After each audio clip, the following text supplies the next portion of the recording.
Yes, I remember when I first met Ken. He's an individual that you do remember the first time you meet.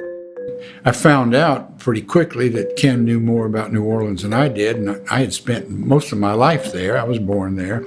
And later I found out Ken knew more than I did about almost everything. So it turns out we knew some of the same people in that community, and it just blew me away that I'm sitting there talking to a leading AI researcher, the director of IHMC, and now I'm talking to this guy who also had this history in rock promotion back in the rock and roll heyday. To put a shorter end to the story, I met Ken and asked him to be part of the NASA Advisory Council. People talk a lot about finding themselves, particularly young people, and that presumes they're lost. I think that's an unfortunate way to characterize youth. It's more the case that people take some time to invent themselves, and we're not a static invention. We hopefully will be reinvented several times during a long and productive life. Oh, Ken definitely belongs in the Hall of Fame, and I'm thrilled he is being inducted.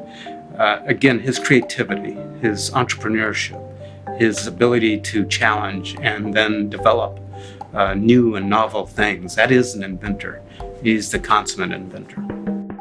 I think Ken is justifiably proud of that Distinguished Public Service Award. It's the highest award that NASA can give to a non-NASA employee.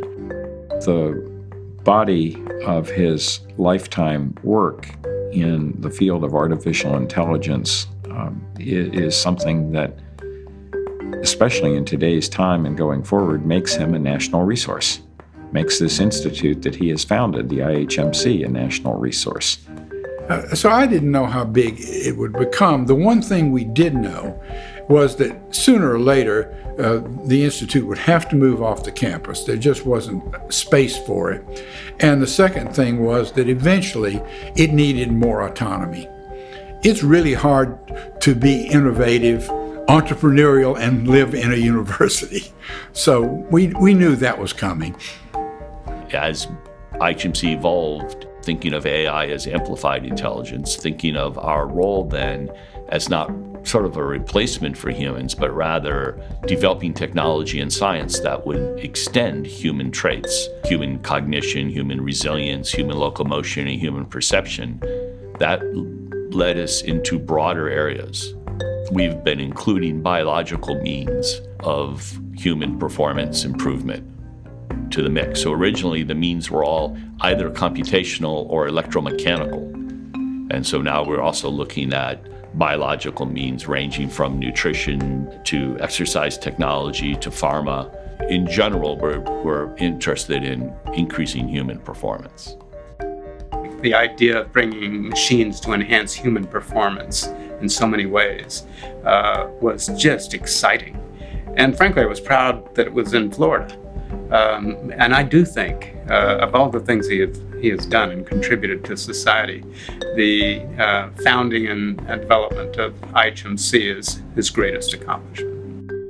He also sat on a number of different committees and boards that were making policy and funding decisions both nationally and internationally. So he's had this just incredible career, and along the way he's also developed and led IHMC, which is pretty impressive. So somebody who can fit in all those boxes, and not just fit in those boxes, but excel in each of those boxes, definitely has to be a self-reinventor, and that's what Ken is.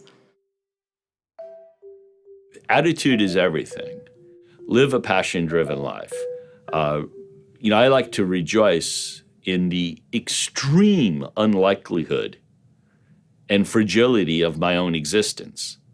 If you think about, the chance of your existence in the state you're in now, it's vanishingly unlikely to have happened. Literally thousands of pairs of your ancestors had to be smart enough and good enough looking to find mates and propagate. This is all just phenomenally unlikely.